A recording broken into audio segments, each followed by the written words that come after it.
قال اللہ تبارک و تعالی فی کلام المجید والفرقان الحمید ولا تقولوا لمن يقتل في سبيل الله اموات بل احیاء ولكن لا تشعرون صدق اللہ العظیم و صدق رسولہ النبی الکریم۔ شاعر کہتا ہے کہ میرا حسین باغ نبوت کا پھول ہے، حیدر کی اس میں جا ہے خون بطول ہے،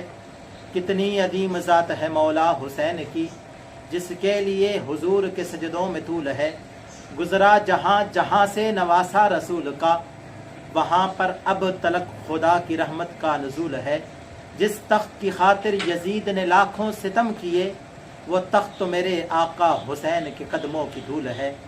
حمد و صلات کے بعد اللہ رب العزت کی بارگاہ میں دعا ہے جو آیت مقدسہ پڑھنے کا شرف حاصل کیا، اس کے ضمن میں میری زبان پر حق اور سچ جاری فرمائے، ہم سب کو اس پر عمل پیرا ہونے کی توفیق سعید عطا فرمائے۔ سامعین محترم، اللہ تبارک و تعالی نے فرمایا وَلَا تَقُولُوا لِمَن يُقْتَلُ فِي سَبِيلِ اللَّهِ أَمْوَاتٌ بَلْ أَحْيَاءٌ وَلَكِن لَا تَشْعُرُونَ، جو اللہ کی راہ میں قتل کر دیا جائے، شہید کر دیا جائے، فرمایا کہ انہیں مردہ نہ کہو بلکہ وہ زندہ ہیں، لیکن تم شعور نہیں رکھتے، تم سمجھ نہیں رکھتے۔ 10 محرم الحرام کو یوم شہادت ہے امام حسین رضی اللہ تعالی عنہ کی، جنہوں نے دین اسلام کی سربلندی کی خاطر، آقا کریم علیہ الصلاۃ والسلام کے دین اسلام کی خاطر اپنی جان کا نذرانہ پیش کر دیا، لیکن ظالم کے سامنے نہ سر جھکایا، نہ ظالم کے ہاتھ میں ہاتھ دیا، اور قیامت تک یہ پیغام دیا حسین ابن علی اپنا سر کٹا تو سکتا ہے لیکن اس کو جھکا نہیں سکتا۔ حسین ابن علی کی زندگی سے یہ سبق ملتا ہے، اس گردن کو کٹا دینا لیکن کسی ظالم جابر کے سامنے جھکانا نہیں۔ تو سامعین محترم، اللہ نے فرمایا جو اللہ کی راہ میں قتل کر دیے جائیں وہ مردہ نہیں ہیں بلکہ وہ زندہ ہیں۔ امام حسین نے اللہ کی راہ میں دین اسلام کی سر بلندی کی خاطر ایک ظالم و جابر کے سامنے آپ نے کلمہ حق بلند کیا، آپ نے جام شہادت نوش فرما لیا، لیکن اس کے سامنے سر کو نہیں جھکایا، اور قیامت تک کے آنے والی نسلوں کو یہ پیغام دیا۔ حسین ابن علی کا یہ پیغام ہے، لوگو اپنی گردن کٹوا تو دینا لیکن کسی ظالم کے سامنے جھکانا نہیں ہے۔ اور یزید نے امام حسین سے صرف ایک ووٹ مانگا تھا، کہا تھا ایک ووٹ دے دو، تمہیں حکومت بھی دے دوں گا، تمہیں سلطنت اور تمہیں وزارت بھی ملے گی، مال و دولت بھی ملے گا، لیکن امام علی مقام امام حسین رضی اللہ تعالی عنہ آپ نے فرمایا میں کسی ظالم و جابر کے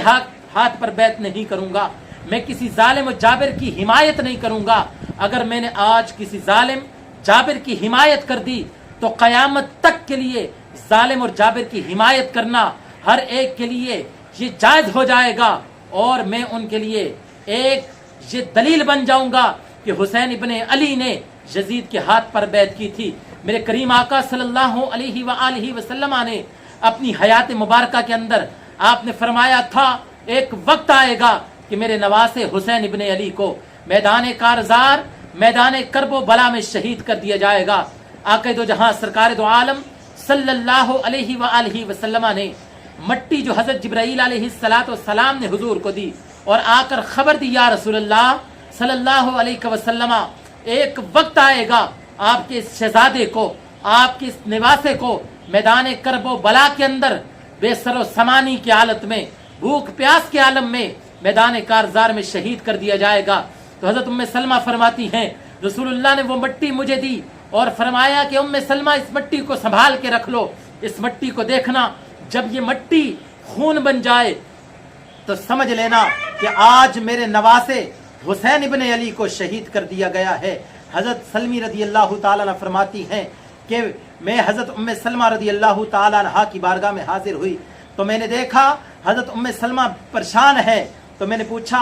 ام المومنین معاملہ کیا ہے؟ تو آپ نے فرمایا کہ میں نے خواب میں دیکھا سرکار دو عالم صلی اللہ علیہ وآلہ وسلم کو، میرے کریم آقا صلی اللہ علیہ وآلہ وسلم کے موئے مبارک، بال مبارک بکھرے ہوئے ہیں، داڑھی مبارک پر گرد و غبار ہے اور ہاتھ میں ایک بوتل ہے۔ میں نے پوچھا یا رسول اللہ یہ معاملہ کیا ہے؟ تو میرے کریم آقا نے فرمایا کہ اے سلمہ میدان کربلا سے آ رہا ہوں، آج میرے بیٹے کو شہید کر دیا گیا ہے اور اس بوتل کے اندر شہداء کربلا کا خون ہے۔ حضرت ام سلمہ فرماتی ہیں میں نے وہ مٹی جو رسول اللہ نے مجھے دی تھی، میں نے جب اس کو جا کر دیکھا تو وہ خون بن چکی تھی۔